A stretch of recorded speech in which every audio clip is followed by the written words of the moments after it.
Thanks, guys. If you're a Syracuse Orange fan, look away. You are no longer in the rankings. This is another week of college football. I'm Chris. I'm Sophia.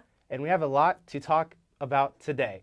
To start off, we'll kick it off with CFP top 12 rankings. The top four are unchanged with Texas, Georgia, Ohio State, and Alabama in the top four.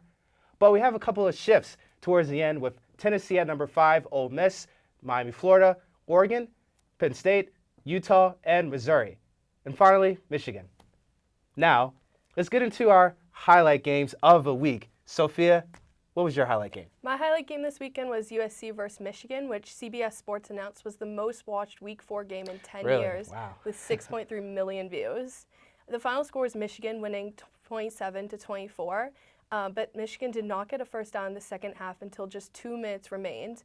Their running back ran for 63 yards, putting the Wolverines in great position to score. USC was able to hold them for a bit, but couldn't stop Michigan from scoring on 4th and goal. USC played a good game, and they managed to come back from an early 14-0 deficit to hold the lead into the 4th, but they couldn't keep Michigan from scoring in the end of the game.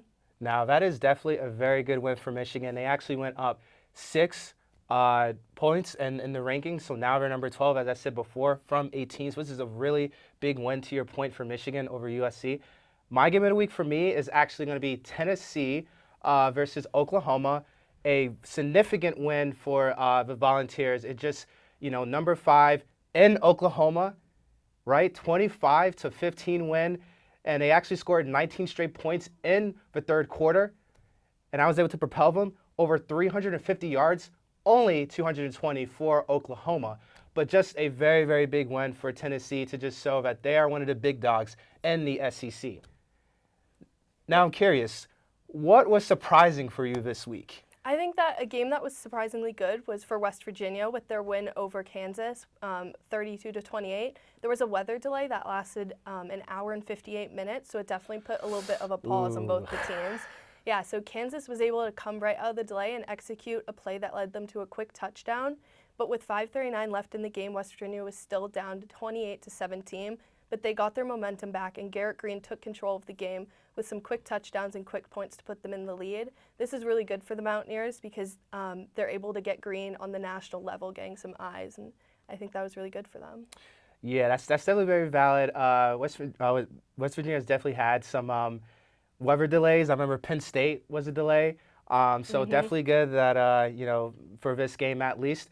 My surprisingly good, unsurprisingly, I guess you could say, was Texas versus LA Monroe. More so for the beginning of Arch Manning's collegiate debut as starting quarterback. Over 250 yards, 2 touchdowns, and a 51-3 win. What can you say? Can't really say much more. What a great debut for Arch Manning. Definitely. And I'm curious, finally, what was your bad game of the week? My surprisingly bad game was Cal losing to FSU. FSU won their first game of the season in a low-scoring 14-9 game. Cal was previously undefeated, and they were really dominating the stats in the game, tallying more offensive yards and just more overall. I believe that they should have won that game. Yeah. Yeah, that's very, very, very good option. I mean, this one for me, Missouri actually is my surprisingly bad. They did beat Vanderbilt, but again, they've gone down in the rankings, down 4 from 6 to 11, which really shows that, again, they've got a lot of work to do. But that's all that we have for today. Thank you all, and I'm going to send it out to Sydney, Ty, Kay for WNBA playoffs. Thank you. Bye.